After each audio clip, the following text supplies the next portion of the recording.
이렇게 막판 열기가 뜨거운 국민의힘 당대표 선거, 앞으로의 일정은 어떻게 되고 남은 변수는 무엇인지 김문영 기자와 짚어보겠습니다. 안녕하세요.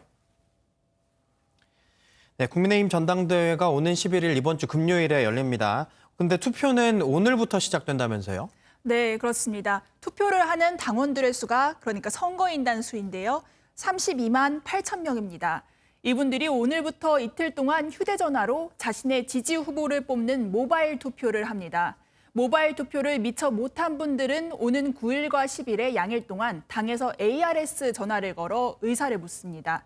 이 나흘간의 당원 투표 결과를 70% 반영하고 같은 9일과 10일 양일 동안 진행하는 일반인 상대 여론조사는 30% 반영해 그 결과를 오는 11일 오후 2시에 발표합니다. 예. 과거 전당대회를 떠올려 보시면 체육관에 당원들이 대거 모여서 지지하는 후보가 나오면 환호하고 또 투표도 하는 모습이 많이 떠오르실 텐데요. 예. 코로나 등의 이유로 이번에는 현장 투표 없이 당사에서 결과 발표만 하게 됩니다. 네.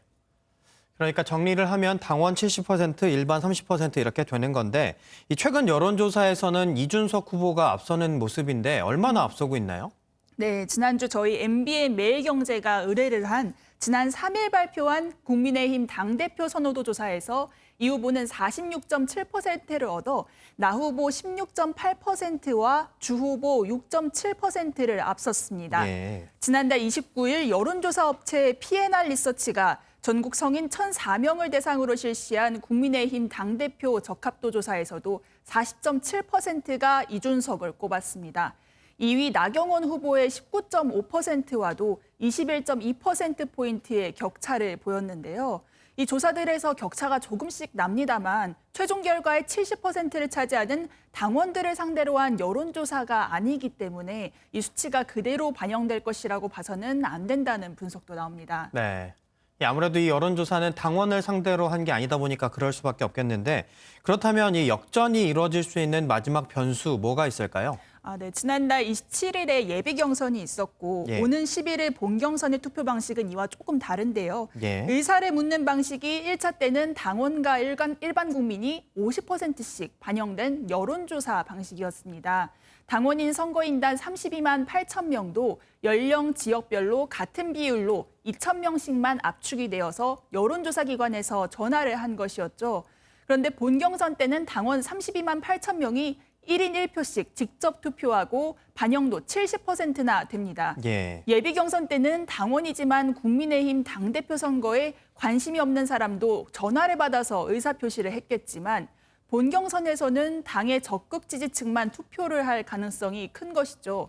이준석에 뒤지고 있는 중진들도 자신들을 지지할 가능성이 큰 당의 오랜 적극 지지층이 훨씬 많은 비율로 본투표에 나설 것이다. 이 점을 기대하고 있습니다. 예. 오늘부터 사흘 연속 이뤄지는 세 번의 TV 토론 역시 마지막 변수가 될 전망입니다. 예. 네, 그리고 윤석열 전 총장이 이 현충일인 어제 천안함 생존자들을 만났습니다. 본격적으로 이 야당에 대한 메시지를 낼지도 관심이 쏠리고 있네요. 네, 현충일을 전후로 연이틀 K9 자주포 사고 피해자와 함께 천안함 생존자 등을 만난 윤석열 전 총장의 일정에 특징이 있습니다. 예. 지금까지 윤 전 총장의 일정이 언론이나 유튜버를 통해서 알려졌다면 이번에는 윤 전 총장 측이 직접 기자들에게 일정을 공개했다는 점인데요.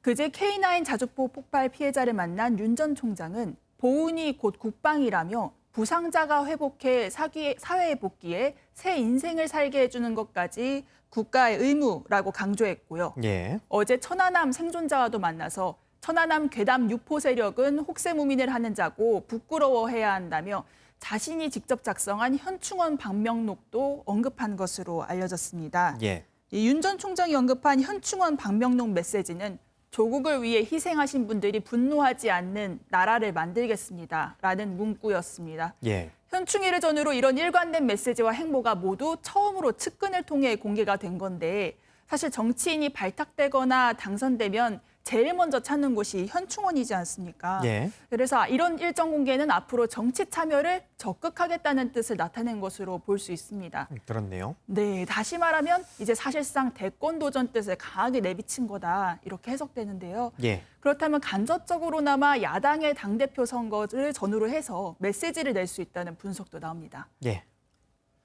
네, 주요 정당 역사상 첫 30대 대표 탄생이냐, 경륜을 갖춘 중진의 당대표 등극이냐, 이번 주 금요일을 주목해 봐야겠습니다. 지금까지 김문영 기자와 이야기 나눠봤습니다.